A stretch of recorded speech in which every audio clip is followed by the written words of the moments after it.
noite. Você que nos assiste, já precisou de uma emergência médica? Todos os dias, doentes em busca de ajuda enfrentam jornadas inacreditáveis. Nossos repórteres entram em enfermarias com quase 100 pacientes. Encontram crianças tomando soro em pé. Homens e mulheres que esperam até 8 horas por um atendimento. E médicos que não aparecem para trabalhar. O Globo Repórter de hoje não tem a pretensão de fazer a radiografia da saúde pública do país, mas revela a dramática rotina dos hospitais e postos de saúde e o pedido de socorro de brasileiros que se sentem abandonados. Uma realidade que alguns querem esconder. Não pode entrar, não pode entrar. Aqui, ó, só pro lado de fora aí. Só pode pra lá. Mas que boa parte da população quer denunciar. Daqui pra fora não, tem direito lá dentro, todo mundo tem seu direito. Fora. E a educação dela? Agora tá aqui, tem mais não sei quantas horas sentada no banco. Ultrapassamos o cerco em torno de emergências, hospitais e postos de saúde para ver e ouvir brasileiros que precisam de ajuda. Cadê o médico? Que horas que ela chegou? Cheguei às 7 horas. Desde de manhã. Sabe que o cara tá com a canha? E eu não fui atendida ainda. Tem lugar? Não tem não. Brasileiros que se desesperam. Não tem nada montado, a sala vazia. E eu tô vendo a criança morrer aqui na minha frente sem poder fazer nada. Brasileiros que pedem socorro. Não quiseram atender. Isso que me revolta. Tem raio-x aí não? Aqui não tem raio-x. Não tinha raio-x? Aqui tem nada. Quem sofre um acidente, quem está passando mal, tem pressa. Quem está doente precisa de cuidados. E cerca de 80% dos brasileiros nessas situações só podem contar com o SUS. Por isso, a rapidez e a qualidade da saúde pública no Brasil podem fazer a diferença entre o alívio e o sofrimento, entre a vida e a morte.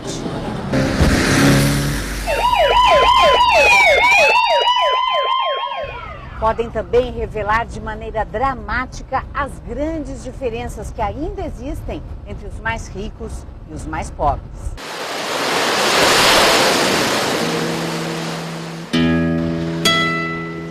Salvaterra é uma pequena cidade da ilha do Marajó, no Pará. Em janeiro, o cemitério daqui ganhou mais uma sepultura. E na casa pobre ficou o vazio da caçula que Márcia perdeu para a doença e a falta de recursos. Tem roupinha dela pra usar pode ir pra igreja com a gente.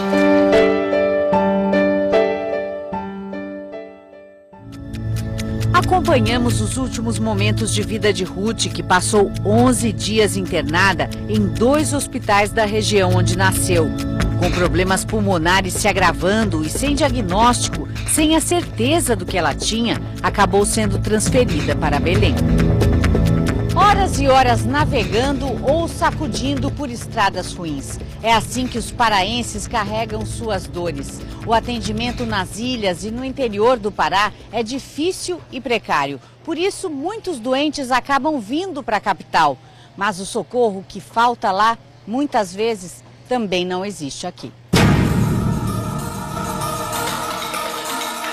O Pronto-Socorro Municipal Mário Pinotti, conhecido como PS da 14, é a maior emergência do Pará. Atende cerca de 120 mil pessoas por ano. Ao passar da recepção, onde a aparência é de organização, encontramos o caos.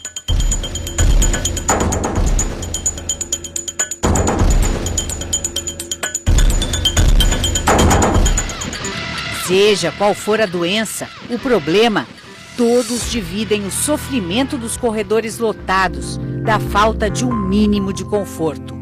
É assim com o rapaz baleado num assalto. Não tem lugar para ele. Não, aí ele vai ser avaliado ainda pelo cirurgião para depois ver. Aí passou só remédio para dor para ele. Já estamos na linha reta porque pelo menos já atenderam, né? Enquanto muitos estão aí esperando ainda não atenderam. O pedreiro caiu de um telhado. Aguarda um raio-x e não tem sequer um colchão. Dona Maria sente tanta dor que mal consegue subir na maca. E é assim, no meio da confusão, que ela recebe as más notícias. Nós só atendemos pacientes em quadros de urgência e emergência e que não tratam do seu caso. Ela vai ter que procurar um especialista? Sim, ela precisa de um hepatologista para ver o fígado, certo? De um ginecologista para o ovário, tá bom? E possivelmente de um urologista para o problema renal. Nem os exames já prontos Dona Maria poderá levar com ela. A senhora acha que a senhora vai conseguir essas consultas todas? Eu acho que não, é difícil. Eu faço o meu papel de médico, mas eu não posso sanar também todos os defeitos do sistema, né? O problema é que o sistema, quando está assim, põe em risco o exercício da medicina e a própria vida dos pacientes. Na enfermaria infantil não há pediatra. A médica de uma outra unidade é chamada para avaliar uma criança, mas está de mãos atadas. Precisa ser entubada. Precisa ser entubada agora. E não tem UTI. Não tem vaga na UTI.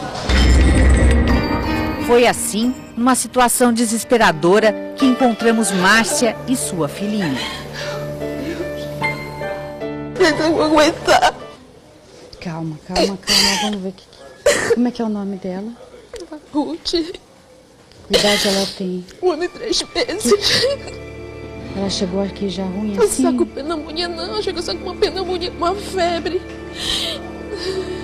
E nada de eles darem remédio pra mim dar pro catarro e deixando a mina piorar desse jeito. Quanto tempo ela tá aqui? 4 dias. A situação se agrava, não dá para esperar. A pediatra Nete Nascimento da Costa tenta fazer o que pode. Bora, Cris!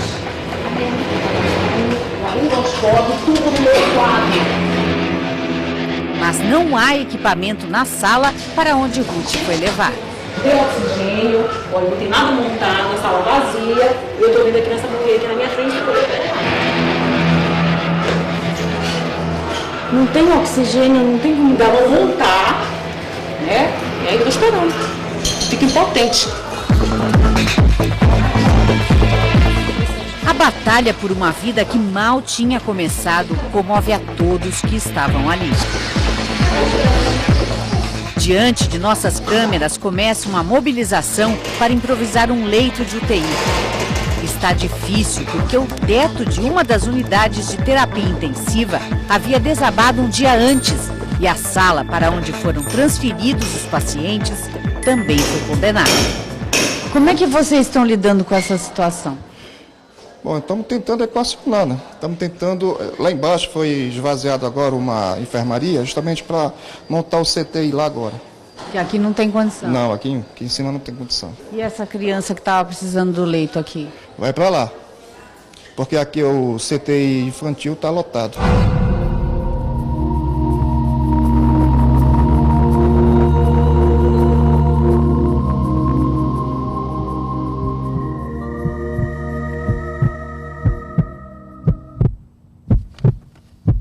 Tarde demais. Ruth morreu minutos depois de ser levada para o leito improvisado. Agora o que resta é tristeza e perguntas. E se houvesse UTI? Se houvesse diagnóstico? Se Ruth tivesse recebido antes os cuidados necessários? Tem sido ser meio dificultoso, né? Porque tu tá todo tempo vendo uma criança ali contigo. Levar no médico pensando que ela vem de lá com vida, né? O atestado de óbito fala de pneumonia e hemorragia, mas o resultado do exame de sangue, que chegou 15 dias depois do enterro, mostra que Ruth teve leishmaniose visceral. Também conhecida como calazar, é doença grave transmitida por animais e que deve ser comunicada às autoridades de saúde. O Conselho Regional de Medicina e o Ministério Público do Pará abriram processo para apurar a morte de Ruth. Mas, enquanto o caos persistir, haverá outras. É o que admite o secretário de Saúde de Belém. Ele, que também tem a função de organizar o sistema, reclama da falta de dinheiro Lembra que o Pará recebe do Ministério da Saúde a menor verba por habitante do país e critica a atitude comum entre seus colegas secretários de saúde. O caso agrava no interior, ele simplesmente transfere o problema para a capital. Certo? Desova o paciente. Exatamente, e não tem regulação, não sabe qual hospital que vai. Se ele tiver lotado, não tiver um leito de UTI, esse paciente precisa de um leito de UTI, nós vamos ter que regular esse paciente. Ele vai morrer. Exatamente, remeter para um local onde tenha. Aí pode ser que com o tempo passado ele tenha o problema do óbito. Aconteceu. Momentos antes dessa entrevista, encontramos o motorista de uma ambulância que não conseguiu socorro para a paciente que trazia do interior. Se lá no hospital de clínicas tivessem dado suporte, ela poderia ter sobrevivido. Não quiseram atender. Isso que me revolta. A mãe de Rosilda foi recusada em 2 hospitais. Não aguentou chegar ao terceiro. Ela veio transferida para o pronto-socorro da 14. Chegando lá, eles não tinha leito para ela. E mandaram ela para o hospital de clínicas. Chegando lá no hospital de clínicas, eles não quiseram receber ela. De lá mesmo, eles despacharam da porta. E ela estava bem assim, para ser atendida. Porque quando chegou aqui no pronto-socorro, aqui na frente que ela teve a parada. Antes disso, não, vinha controlando a pressão dela, tudo bem, estava indo tudo bem. Se tivesse atendido logo, ela poderia ter morrido, poderia, mas ela tinha sido atendida. E ela não foi atendida. Isso aqui dói. Que dói, mas é isso.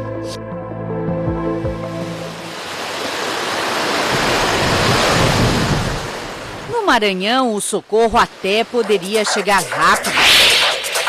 O helicóptero recém-comprado por quase 15 milhões de reais pelo governo do estado é um dos mais modernos do mundo.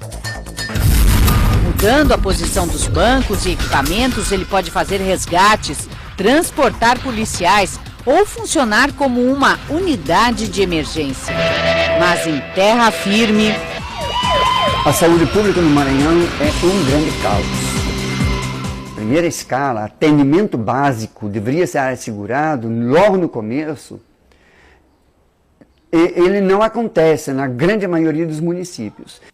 O padre belga, que há 20 anos batalha nas pastorais e conselhos de saúde maranhenses, fez o alerta que nós confirmamos.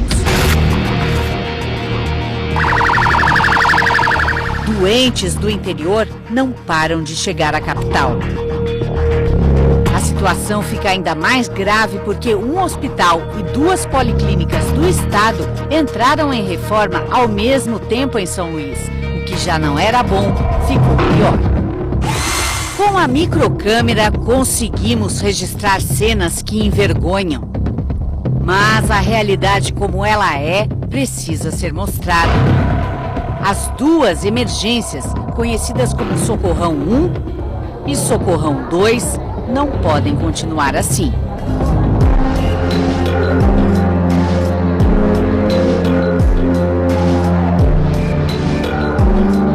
Nos corredores lotados, a angústia de quem espera por cirurgias, por exames, por um leito. É muito ruim. Porque eu não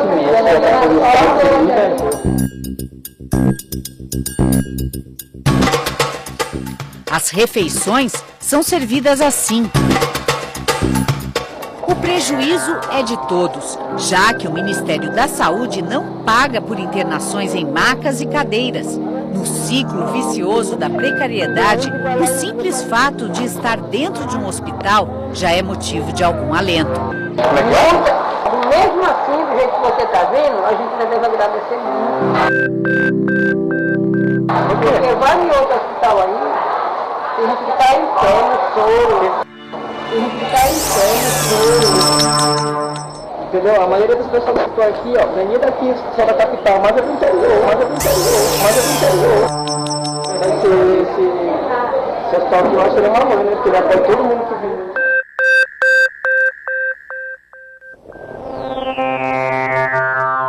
A gente fica entre a cruz e a espada. O que nós vamos fazer? Deixar esses pacientes nos corredores, deixar esses pacientes em umas macas ou devolver esses pacientes?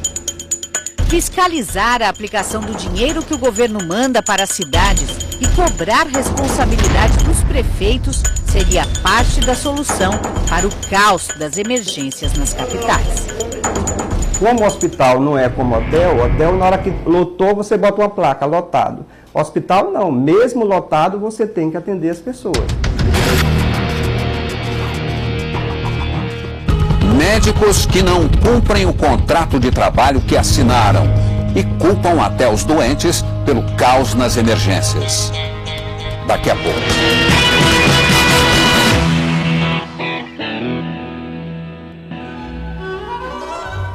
A luz do verão no Planalto Central deixa ainda mais bonita a arquitetura de Brasília.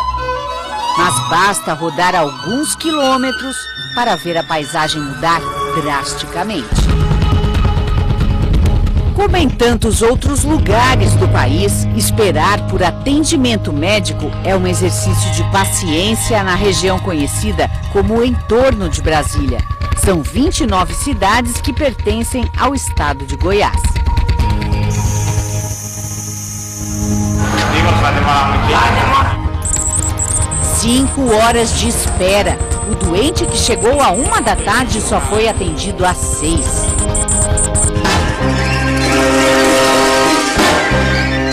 Em Águas Lindas de Goiás, encontramos muita gente esperando por um médico. Será que eu podia falar com o médico? Tá chegando. Tá chegando. De manhã não tem ninguém. É enfermeiro.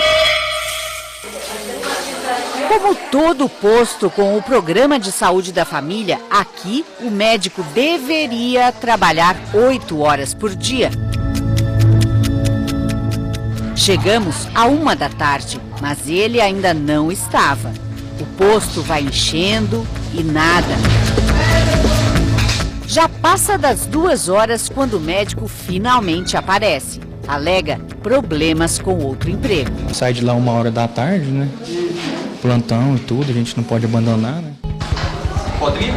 O jovem médico não é o único que não cumpre a jornada determinada pelo Programa de Saúde da Família.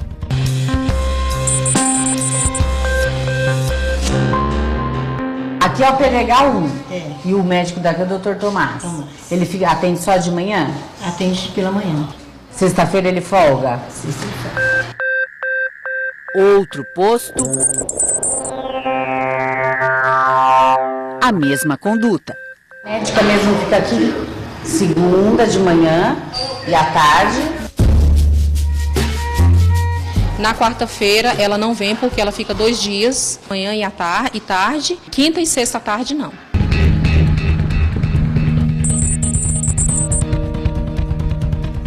O médico aqui só atende pela manhã. Só de manhã? Só de manhã. De segunda, quarta e sexta. Tem você aí que não tem médico realmente. Muita gente tem 3 vezes na semana, né? E daí você já tá feliz. É, você vê, né? A gente tem que ter contentar com um pouco. Mas é. Difícil encontrar médico cumprindo as 40 horas por semana. Ele faz 15 horas. No caso aqui estava que ela ficava terça o dia todo e quarta tarde. Nós, que somos da hierarquia mais baixa, tem enfermeiro, técnico, auxiliar, os agentes são 40 horas semanais PSL.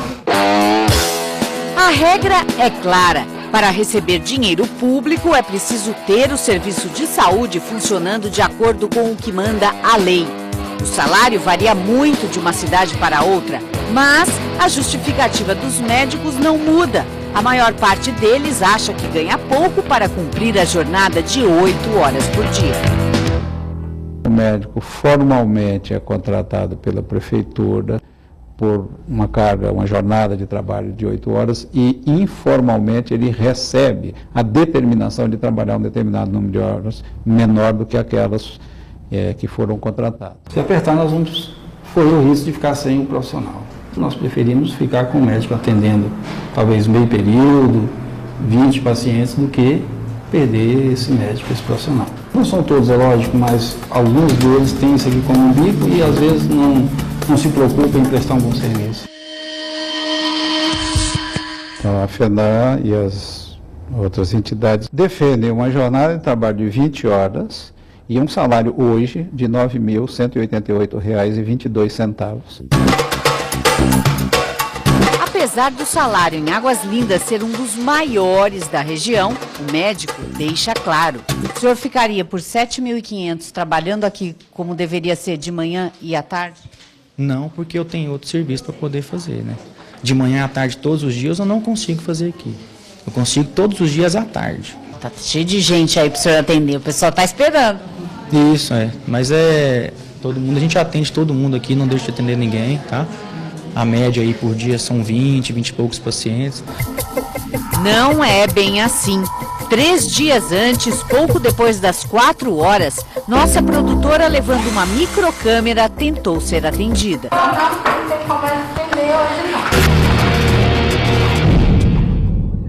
Nós já descredenciamos em 4 anos mais de 18 mil equipes de saúde da família, 12 mil de saúde bucal. Nós temos que atacar esse problema aumentando a oferta de médicos. O Brasil tem poucos médicos, é preciso desmascarar essa questão. Nós precisamos de muitos mais médicos. Quantos? O dobro do que temos hoje. Ana Paula Almeida. Mas há no Brasil exemplos de quem não desistiu de fazer o certo. Na comunidade de Alto Embratel, na zona sul de Porto Alegre, o posto do Programa de Saúde da Família tem lista com o nome dos funcionários na porta e ponto eletrônico que registra a presença deles. Mas aqui, médico, enfermeiros e agentes fazem mais que cumprir direitinho seus horários.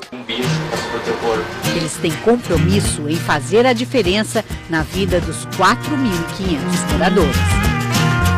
Trabalho das 8 ao meio-dia e da 1 às 17. Todo dia faz as suas 8 horas? Segunda a sexta, normal, né? Não tem por que não fazer, né? Trabalha para isso, né? E o senhor é satisfeito com a sua profissão? Claro, né?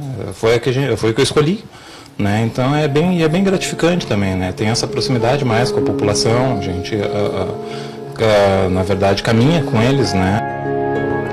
E o reconhecimento vem em forma de carinho. Eles trazem bolo, eles trazem frutas. Em índices de saúde que enchem de orgulho. 80% a 90% dos problemas de saúde são resolvidos aqui. A gente tem que encaminhar através de consultas especializadas, né? Em torno de 10% só.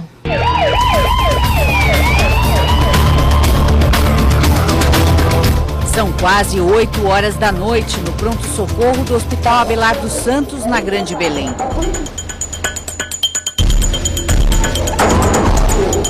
Pessoas com todo tipo de problema não param de chegar. Mas na troca do plantão, a emergência ficou sem médico. Vocês ficam numa situação difícil. Com certeza, entendeu? Porque aí é um empate. O público quer o atendimento, mas a enfermeira não prescreve nada. É só quando o médico chega, abre o plantão, entendeu? Procedimento de sutura, entendeu? Medicação. Quer dizer, tinha que ter 3 médicos aqui agora, mas não tem nenhum. Não, eles estão chegando, né? O administrativo liga, aí... E o que eles justificaram? Agora vocês não podem me ajudar a me indicar algum hospital para me levar essa criança? Porque não tem médico. E sem médico, alguns doentes desistem. Vai embora? O que você vai fazer? Dormir. Não tem médico, tem que ir embora para casa, né?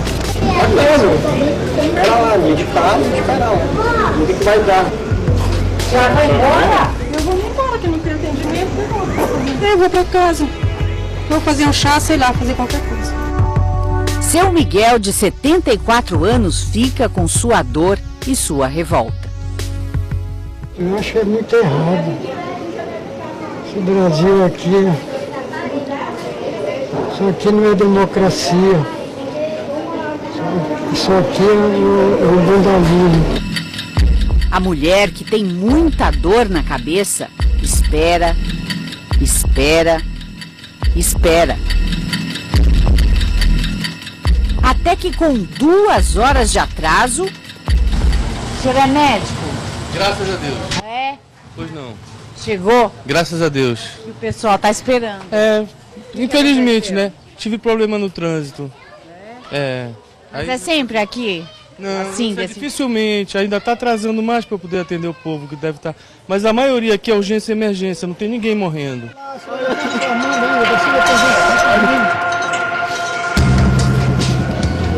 Eles vêm ser atendidos aqui porque as outras unidades, em vez de eles irem de manhã, serem atendidos nos postos de saúde, eles vêm ser atendidos aqui porque eles são mais bem atendidos e acabam atrapalhando o atendimento da urgência e emergência real.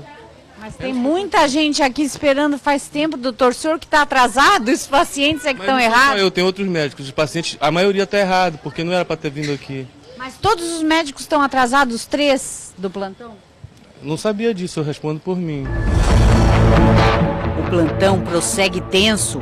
Outra médica também atrasou e um terceiro faltou. No dia seguinte, voltamos ao Hospital Regional Abelardo Santos, que está com diretora nova no cargo. Ela promete tomar providência. A gente vai investigar, abrir processo administrativo, mandar para o CRM, né? Para realmente o médico sofrer as penalidades que são necessárias, até para ele não reincidir novamente em fazer a mesma coisa, porque é muito complicado deixar uma unidade de urgência e emergência que tem muita procura, a demanda é muito grande, e deixar sem médico, paciente grave, que nós tínhamos paciente entubado.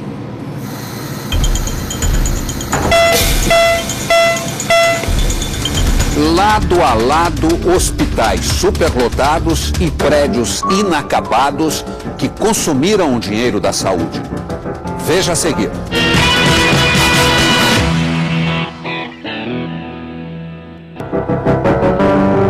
Solene, o busto do pai do ex-prefeito guarda o mato que cresce, o lixo que se avoluma, as obras do hospital que vão ganhando os estragos do abandono. Indignado, o promotor público recorre à ficção. Isso aqui seria Sucupira e o análogo seria aquela inauguração ontológica do cemitério, né, de Odorico Paraguaçu. Povo de Sucupira! Na novela, o prefeito de Sucupira queria a qualquer preço inaugurar um cemitério sem ter mortos para enterrar. Imaginou isso aqui cheio de cruzinha, com as pedras mármores? Na vida real, é o dinheiro público que está sendo enterrado em hospitais que não passam do esqueleto. Só no entorno de Brasília estivemos em 3. O de Águas Lindas de Goiás já custou mais de 16 milhões de reais. Nós fizemos uma parceria com o DenaSUS, já constatamos que nessa obra aqui 8 milhões não tem explicação para gasto. Aonde foi parar esses 8 milhões? Nada vai mudar enquanto não houver controle. Novo Gama também tem seu hospital de $500 milhão em ruínas. Vou ser sincero, tá caindo. Pode ter certeza absoluta, pode chamar um engenheiro, pode fazer análise, pode fazer o que vocês quiserem, que tá deplorável. O esqueleto de Santo Antônio do Descoberto chama a atenção pelo tamanho. Em 10 anos recebeu verba federal, estadual e municipal, mas não ficou pronto. São 2 quarteirões de hospital. Ele está mais ou menos 60% pronto e o que está pronto está se deteriorando. Né? Enquanto a população padece, pessoas estão morrendo. A precariedade realmente não poupa ninguém. No Hospital de Águas Lindas, a criança toma soro em pé.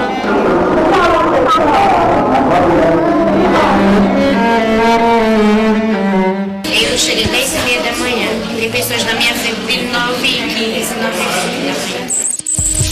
Quase 9 horas na fila de espera até chegar à sala do médico. Mau atendimento vale também para as consultas. Como o médico não fecha a porta, registramos. Em menos de 2 minutos, ele dá uma rápida espiada na garganta da paciente e, sem tocá-la, receita uma injeção de antibiótico. Um único médico para consultar e socorrer pacientes de um hospital inteiro.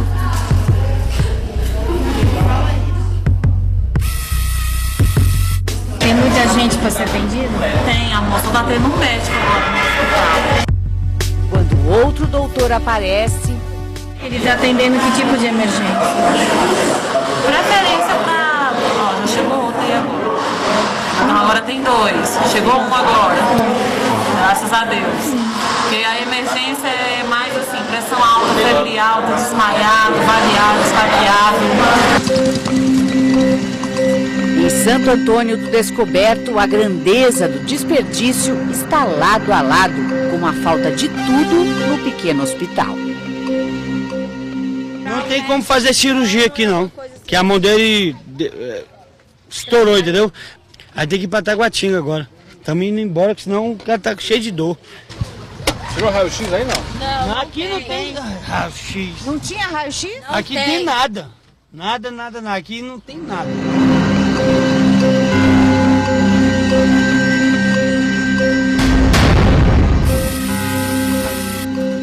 Pacientes enfaixados são logo despachados, com frequência mais de um na ambulância.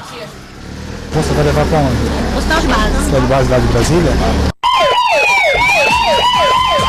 As transferências no entorno de Brasília entram pela madrugada. 1, 2, 3, 4, 5 viagens já.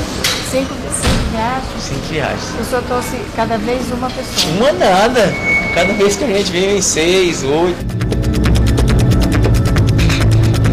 A porta do maior hospital público da capital do país é um termômetro de como anda a saúde em alguns estados e municípios. Aqui, a ambulância é símbolo dos que desistiram ou simplesmente nunca tiveram a capacidade de cuidar dos seus cidadãos.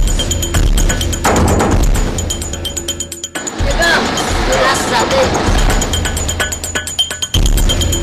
Oi, vocês estão vindo de Minas? É. É?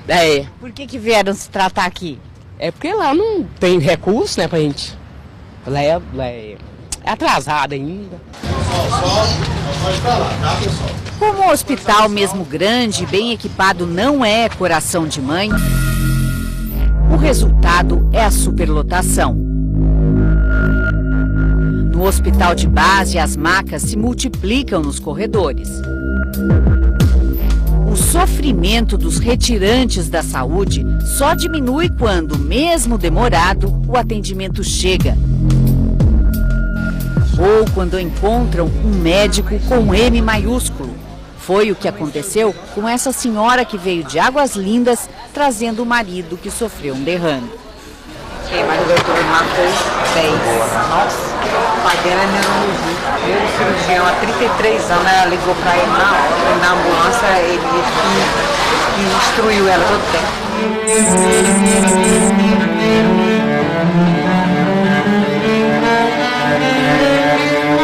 Nos hospitais lotados, há médicos trabalhando duro. Você tem ideia quantas pessoas o senhor já atendeu hoje? Olha, nós aqui fazemos atendimentos da área interna, que são os pacientes internados, né? E os pacientes da área externa, que são os pacientes que vêm da comunidade para cá. Deve ter sido uma média aí de uns 60 pacientes, mais ou menos. Desde que hora? Desde 13 horas. Não pode entrar. Era começo da noite quando chegamos ao hospital de Taguatinga, na periferia de Brasília. Nossa insistência em entrar e mostrar a situação causou constrangimento. Eu acho melhor a gente não fazer imagem.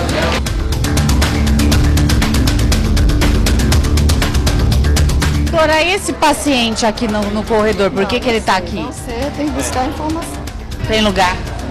Não tem não. Lugar não tem não. Tá aí no banco. Guardando a família dele chegar, que ele trabalha junto comigo, ele passou mal lá no serviço. Parte do hospital está em reforma e os pacientes vão se apertando na emergência. Aqui tem 2, 4, 6, 8, 9. Isso, e esse espaço ele foi programado para atender somente 2 pessoas. São macas que chegam até a gente conseguir remanejar. Há remanejados pelos corredores, em macas e bancos. Eu sinto muito humilhada, né? Que a gente paga os impostos direitinho, né? Mas nada se compara ao que encontramos na área de internação. A sensação foi a de entrar num hospital de campanha, num campo de guerra. Quantos pacientes a senhora tem aqui? Aqui, internos, agora, nesse momento, 92, que a unidade... Nessa situação, todo mundo misturado, homem, mulher? A gente faz uma barreira quase que virtual, né? Uma ala feminina, uma ala masculina. Mas, mesmo estando muito cheio, a gente não proíbe, né, que os visitantes entrem, que a família dê apoio, porque isso é fundamental. É o mínimo, né? Nesse momento de dor, né? Mas o conforto dado pelos parentes não aplaca a revolta. A situação é uma calamidade. É uma coisa de fazer vergonha. Não existe isso, né? No Distrito Federal, diz que é a capital do quê? Do Brasil, com a pouca vergonha dessa. Isso é uma imundícia. Tudo isso acontecendo bem ao lado dos hospitais inacabados, onde o dinheiro da saúde vai escorrendo pelo ralo.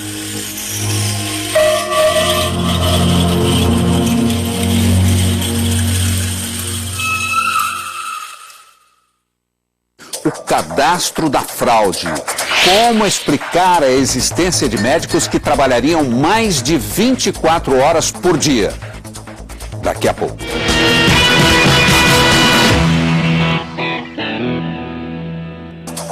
Está na internet, qualquer um pode olhar. O site do Cadastro Nacional dos Estabelecimentos de Saúde traz informações dos estados, cidades, seus postos, hospitais, nomes de médicos, onde trabalham e por quantas horas. É uma importante ferramenta de informação e controle que o Ministério da Saúde oferece à população. Nós resolvemos testar. Números intrigantes chamam a atenção. Médicos trabalhando mais do que 24 horas por dia. De quem seria o erro? Do cadastro? Dos médicos? Procuramos alguns dos recordistas em trabalho. Boa tarde, por favor, doutor Cisóstenes de Almeida. Cisóstenes Lívio Cunha de Almeida. Não, ele não está mais com a gente não, já tem tempo que ele saiu, viu? Acho que tem uns 2 anos. Por favor, do doutor Luiz Gustavo Hernandes. Doutor Luiz Gustavo, não tem ninguém com esse nome. A primeira falha. O cadastro que deveria informar a população não está sendo atualizado corretamente pelas secretarias municipais, estaduais e entidades de saúde. A primeira coisa para você fazer uma política pública é ter informação. Sem ela, a tua política vai às cegas. Ela vai por um caminho que pode ser correto, pode não ser, porque te falta informação central. Mas será que o erro é só do cadastro? Uma semana tem exatamente 168 horas, mas uma médica do interior de São Paulo trabalharia 241 horas por semana. Seria como criar uma semana de 10 dias. Fomos a Piracicaba para desvendar esse mistério. A doutora Maria Cristina Petrini atende aqui? Nossos produtores se misturaram aos pacientes que esperavam por atendimento e gravaram imagens da doutora Maria Cristina Petrini. Reconhecida como boa ginecologista, ela realmente não para. Por telefone, com a microcâmera, confirmamos que a doutora atende em 3 cidades num único dia.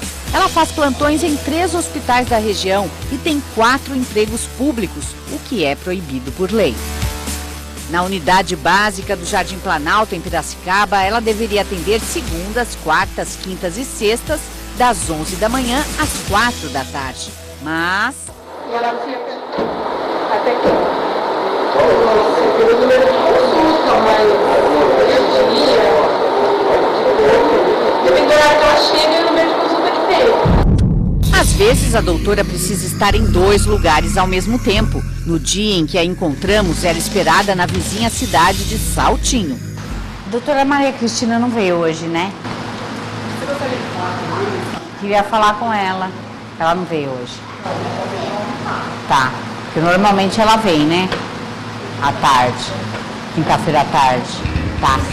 Quando voltamos a Piracicaba, a doutora não quis gravar entrevista e nesse dia decidiu cumprir rigorosamente a jornada de trabalho.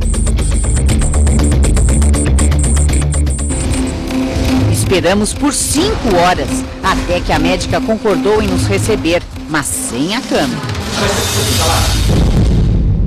Mostramos a lista à doutora Maria Cristina e perguntamos a ela quantas das 241 horas que constam no cadastro ela realmente trabalha. A médica não respondeu. Disse apenas que cumpre todas as agendas, ou seja, atende todos os pacientes com hora marcada. Ela disse também que não sabia que, por lei, os médicos podem ter apenas 2 empregos públicos. Dias depois da nossa conversa, ela pediu demissão de 2 dos 4 empregos públicos que tinha. Mas as irregularidades não param. No cadastro, não só a ginecologista, mas outros médicos aparecem com especialidades que não têm. Neste caso, a responsabilidade é dos hospitais. Uma artimanha usada para que o SUS pague pelos procedimentos. Por telefone, um diretor de um hospital em Piracicaba confirmou: se um pediatra anestesia uma criança para dar pontos num ferimento, por exemplo, o SUS só paga se no cadastro ele for registrado como anestesista. Assim, especialidades irreais vão se acumulando. É inadmissível se falseie um procedimento ou uma capacitação de um médico para justificar contas bancárias e justificar ações administrativas. Todo mundo tem que vigiar, o próprio profissional, porque às vezes ele está sendo enganado, o gestor mais próximo, que geralmente é o município, e o Ministério tomar conta do país como um todo, né? Então, assim, há responsabilidade em todos os níveis. A burocracia, às vezes confusa e ineficiente, é apenas parte de um sistema de saúde que tem deixado muitas vítimas pelo caminho. Perde a boa medicina, perdem os pacientes. Nos hospitais também tem assassino, nos hospitais também tem. Porque se eles tivessem atendido minha filha com precisão, e mesmo assim minha filha morresse, eu garanto para você que eu estava sofrendo, mas nem tanto. Porque eu que presenciei, eu que implorei ajuda, eu implorei o exame, eu implorei eles salvarem minha filha. E o pouco caso foi muito grande. Segundo os médicos que atenderam a filha de Denise no Hospital Vila Penteado, em São Paulo, era apenas uma enxaqueca. Mas a dor insuportável e a dificuldade para andar e falar levaram Fernanda a voltar ao Vila Penteado. E sem melhora, procurar um segundo e depois um terceiro hospital, até morrer aos 32 anos, vítima de um aneurisma cerebral, uma deformação seguida de ruptura de artéria. A enxaqueca, apenas enxaqueca, não é sinal evidente de que tinha um aneurisma que ia romper. Quais são os sintomas principais de um aneurisma? A manifestação mais comum é uma cefaleia súbita, intensa. Uma dor de cabeça forte. Uma dor de cabeça forte, que o doente refere a pior dor de cabeça da vida dele. Denise sofreu junto com a filha, enfrentando a falta de diagnóstico, de exames, de leito, de atenção. Os últimos dias da minha filha, a hora pior da vida dela, ela foi muito humilhada. Uma pessoa que morre de aneurisma teria mais chance se esse diagnóstico tivesse sido feito precocemente? É possível.